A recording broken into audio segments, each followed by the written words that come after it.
أعوذ بالله من الشيطان الرجيم بسم الله الرحمن الرحيم ولا يأتل أولو الفضل منكم والسعة أن يؤتوا أولي القربى والمساكين والمهاجرين في سبيل الله وليعفوا وليصفحوا ألا تحبون أن يغفر الله لكم والله غفور رحيم. Sadaqallahul Azim. Assalamualaikum warahmatullahi wabarakatuh. Alhamdulillah wassalatu wassalamu ala rasulillah wa ala alihi wa ashabihi wa man walah. La hawla wa la quwata illa billah, amma ba'dah. Teman-teman semua, semoga puasanya lancar dan semoga senantiasa diberi kesehatan oleh Allah Subhanahu wa taala.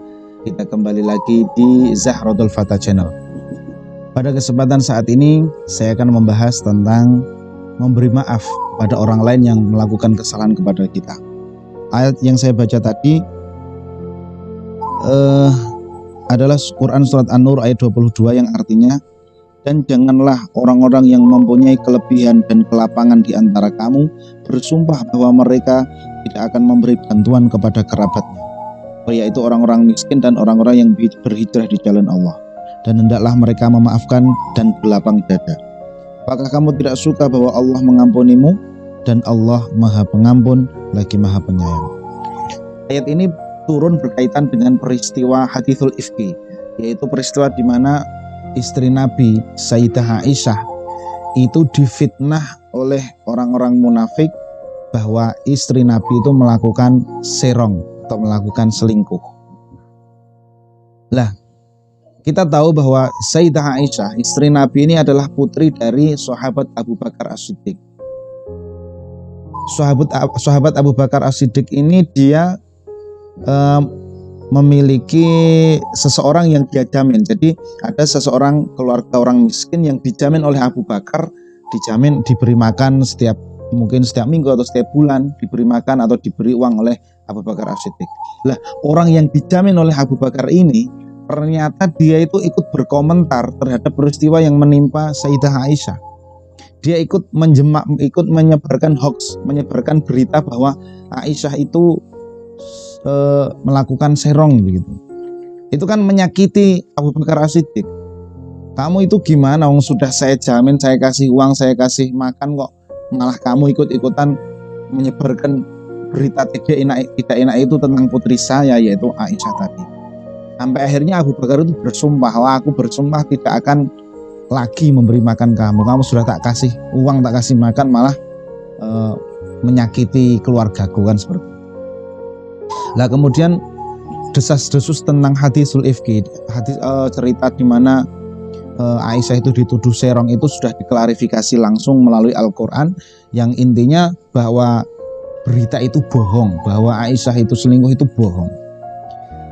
Nah, setelah itu diklarifikasi atau diluruskan melalui ayat Al-Quran, maka kemudian Abu Bakar As-Siddiq melalui ayat ini diingatkan bahwa tidak baik orang yang beriman, orang yang sudah melakukan baik bersumpah tidak akan membantu lagi, itu tidak baik.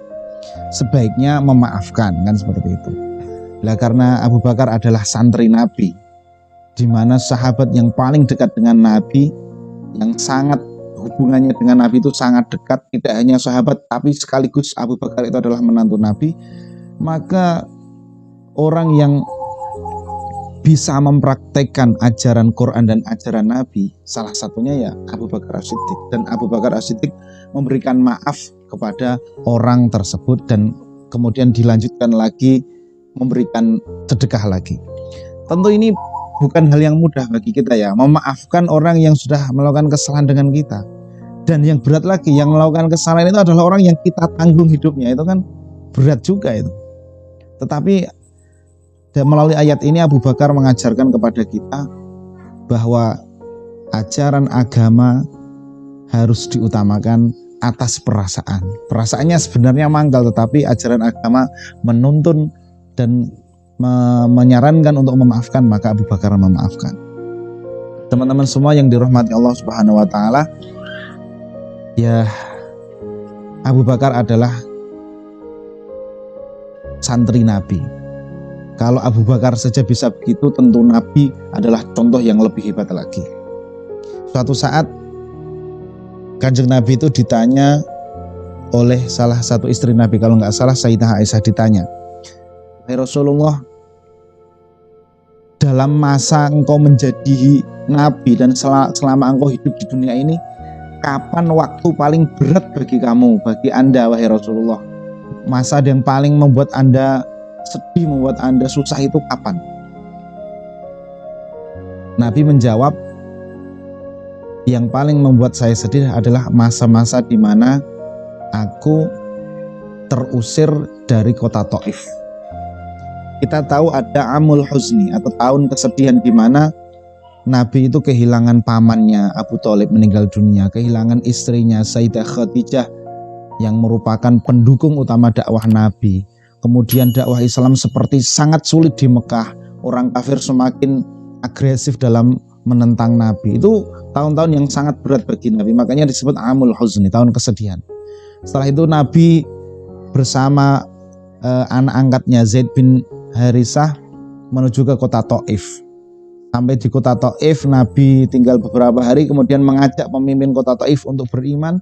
Tetapi yang diterima Nabi bukannya diterima, tapi Nabi malah diusir dari kota Taif, dilempari batu sampai Nabi berdarah, sampai Nabi lari. Kemudian Zaid bin Harisah dengan tubuhnya istilahnya mendekengi Nabi gitu, Nabi biar lari, dan Zaid bin Harisah menghalangi supaya Nabi tidak terkena batu, tetapi Nabi tetap terkena batu dan berdarah sampai Nabi lari.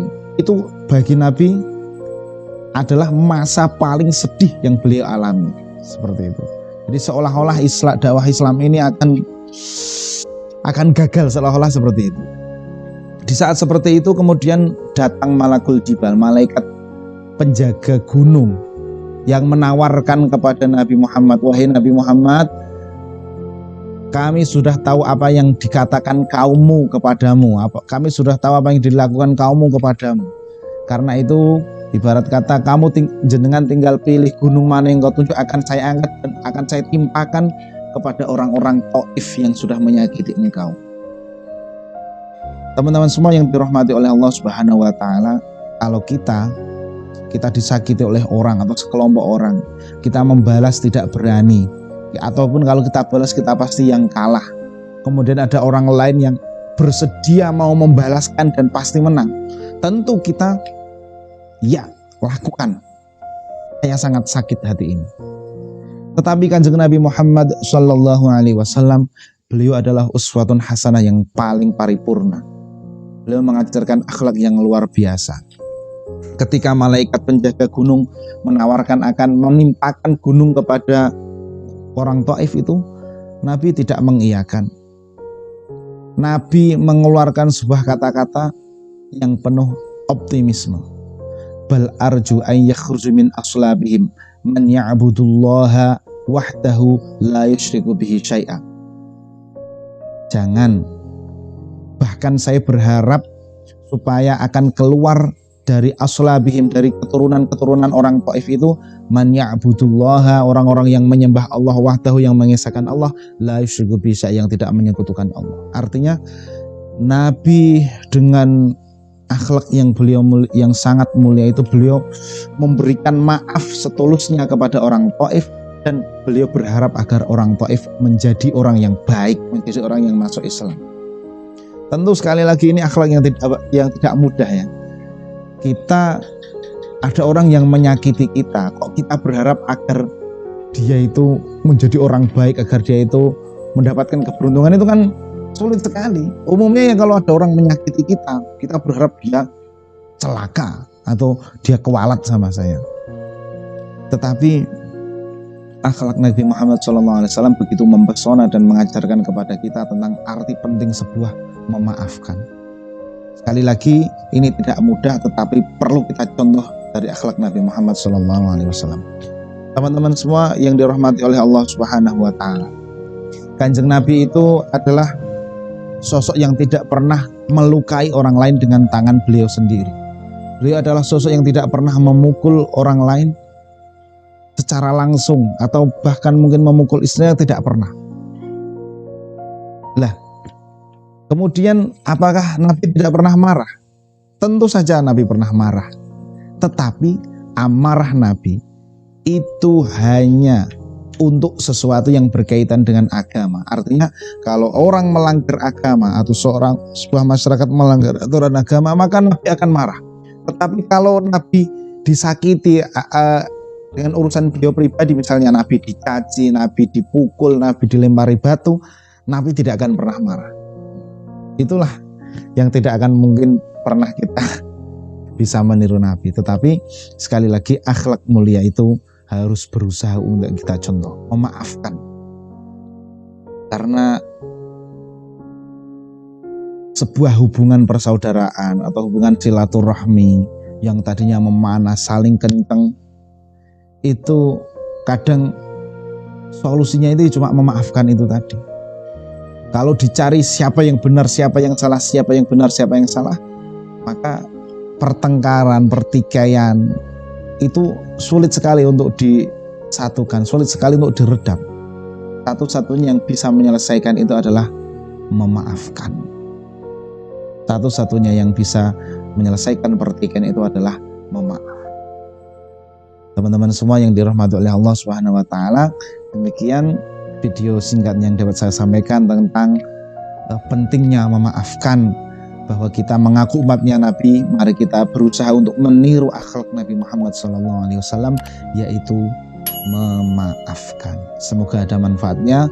Kurang lebihnya mohon maaf. Wallahul muwaffiq ila aqwamit thoriq. Wassalamualaikum warahmatullahi wabarakatuh.